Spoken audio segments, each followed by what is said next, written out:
శివుడు ఎంత ప్రొటెక్టివ్ అంటే, నీకు ఎవడో ఒక శత్రువు ఉన్నాడు, వాడు నిన్ను చూసి ఓరవలేకపోతున్నాడు, ఎప్పుడు నీకేదో ఒక హాని జరగాలి చెయ్యాలి అని చూస్తున్నాడు. నువ్వేమో రోజు శంకరుని పూజిస్తావు. శివుడు ఏమంటాడు తెలుసా అప్పుడు?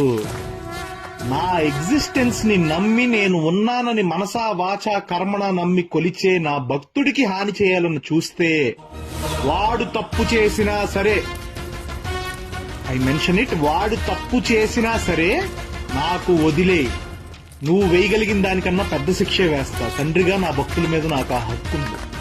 అలా కాదని నువ్వు వాడికి హాని చేయాలని చూస్తే ఏదో ఒక రూపంలో వస్తా, ఖచ్చితంగా నిన్ను చంపేస్తా.